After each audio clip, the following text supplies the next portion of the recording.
बात करते हैं कंसंट्रेशन पावर कैसे बढ़ती है।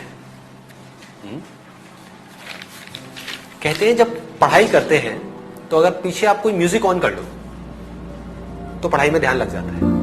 ऐसे ही करते हो, लोग करते यही हैं लेकिन अनजाने में करते हैं। मैं आपको उसके पीछे लॉजिक बता रहा हूं कि रीजन क्या है और कैसे काम होता है। इंस्ट्रूमेंटल म्यूजिक अगर आप प्ले करोगे और उस इंस्ट्रूमेंटल म्यूजिक में भी बीट्स बहुत ज्यादा नहीं है, धांधू नहीं है, बेस ज्यादा नहीं है, तो आपका ध्यान पढ़ाई पे लग जाएगा। सॉफ्ट म्यूजिक, इसके पीछे लॉजिक क्या है कि वो ध्यान आपका जो 50 जगह पे चल रहा था वो वहां से हट करके एक जगह पे आ गया। जब म्यूजिक सुनते हो तो क्या होता है, थोड़ी देर बाद में और थॉट्स आने बंद हो जाते हैं, सिर्फ म्यूजिक की तरफ ध्यान होता है और ध्यान होता है पढ़ाई की तरफ। तो ध्यान पहले जो 50 जगह पे था और पढ़ाई पे था, अब वो कहां पर है? एक जगह पर है, यानी कि म्यूजिक पर है और पढ़ाई पर है। 2 जगह पर आ गया। तो अगर ध्यान 2 जगह पर होगा उस ध्यान की पावर ज्यादा होगी, या ध्यान 100 जगह पर होगा उसकी ज्यादा होगी?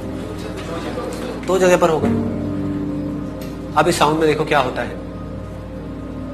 इसमें तो ना कोई बीट्स है, ना कोई लिरिक्स है, कुछ भी नहीं है। जब आप बैठोगे पढ़ने के लिए तो क्या होगा, आपका ध्यान पहले तो हर जगह से हट करके इसकी तरफ आ जाएगा। होता है ऐसा?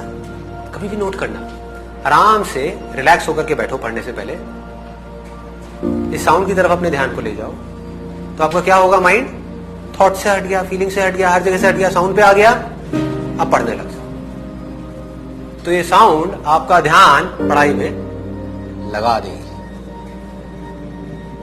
वन पॉइंटेडनेस, ध्यान। व्हाट डज ध्यान मीन? कंसंट्रेशन, अटेंशन, जब वन पॉइंटेड हो जाए। हमारा ध्यान अभी कैसा है? भटकी हुई है ना। बिना इस साउंड के हमारा ध्यान कैसा है? समझने की कोशिश करो क्या होता है। कभी बाहर से कोई साउंड आ गई, कभी कुछ दिख गया, कभी कुछ याद आ गया, कभी ये याद आ गया कि अब ये करना है, ये हुआ था, 1000 जगह पर है। समझ रहे हो तो ध्यान कैसे भटक रहा है। अगर आपके हाथ में एक मैग्नीफाइंग ग्लास है और आप वहां से आग लगाना चाहते हो सूरज से, तो अभी आपका ध्यान कैसा है? ऐसे ऐसे ऐसे भटक रहा है। फोकस कैसे करोगे? कभी यहां चला गया, कभी वहां चला गया। जहां आपका मैग्नीफाइंग ग्लास जाता है, यानी कि आपका ध्यान जाता है, वही चीज आपको दिखने लग जाती है। तो एक जगह पर टिक नहीं रहा ना। इससे क्या हुआ? एक जगह पर आ गया। इस इनर साउंड से क्या होता है, ध्यान एक जगह पर टिक जाता है।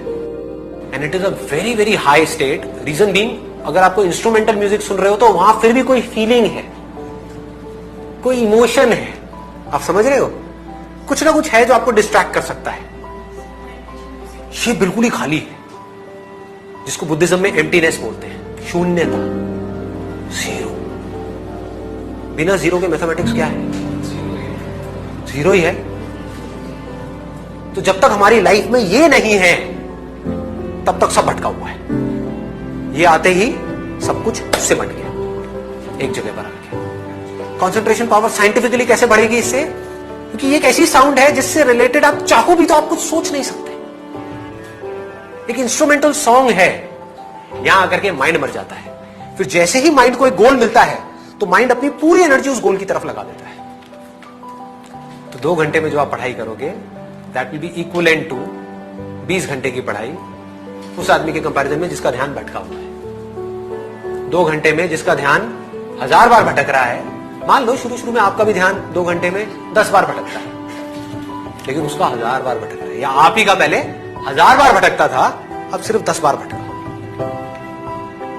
जैसे ही भटका, पढ़ाई से ध्यान को हटाया, ध्यान को ले गए साउंड की तरफ, पढ़ाई को छोड़ दिया 5 मिनट के लिए, फिर से एनर्जाइज हो गए। ये आपको एनर्जाइज कर देती है, कभी नोट किया है? एनर्जी से भर देगी, because this is the source of energy. तो यहां से आप एनर्जी से भर गए, भरते गए भरते गए भरते गए, फिर आधा घंटा पढ़ाई गई, ब्रेक लिया, इसको सुना, फिर पढ़ाई गई, बढ़ गई concentration power. Subscribe to our channel by clicking the subscribe button. Click the bell button and enjoy the latest uploads from our channel.